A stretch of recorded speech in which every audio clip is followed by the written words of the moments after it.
తెలంగాణ రాష్ట్రంలో ఈరోజు ముగ్గురు కొత్త మంత్రులను తీసుకోవటం, అది కూడా ముగ్గురు కూడా బలహీన వర్గాల నుంచే తీసుకోవటం అనేది ముఖ్యమంత్రి రేవంత్ రెడ్డి గారు గవర్నమెంట్ సోషల్ రెస్పాన్సిబిలిటీని 100% అమలు చేస్తున్నట్టుగా కనపడుతుంది.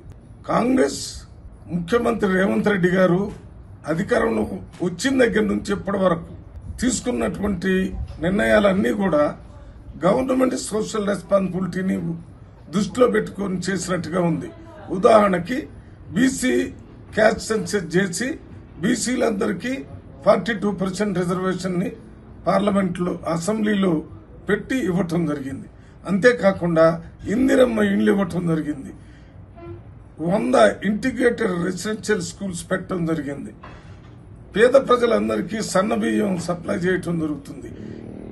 వీటితో పాటు అనేక కార్యక్రమాలు, ప్రతి కార్యక్రమం కూడా గవర్నమెంట్ సోషల్ రెస్పాన్సిబిలిటీని దృష్టిలో పెట్టుకుని చేసినట్టుగానే ఉంది. ఇంతకుముందు ఏ ప్రభుత్వంలో జరగనంత పెద్ద ఎత్తున గవర్నమెంట్ సోషల్ రెస్పాన్సిబిలిటీ ఈ ప్రభుత్వంలో జరుగుతుందనేది ఈ రోజు ఇచ్చినటువంటి ముగ్గురు మంత్రుల బ్యాక్గ్రౌండ్ వల్ల పూర్తిగా ప్రజలకు అర్థమవుతుంది. అందువల్ల ఈరోజు ఈ కార్యక్రమానికి అనుమతి ఇచ్చినటువంటి కాంగ్రెస్ పార్టీ హైకమాండ్కి, రాష్ట్ర ముఖ్యమంత్రి రేవంత్ రెడ్డి గారికి ప్రత్యేక ధన్యవాదాలు.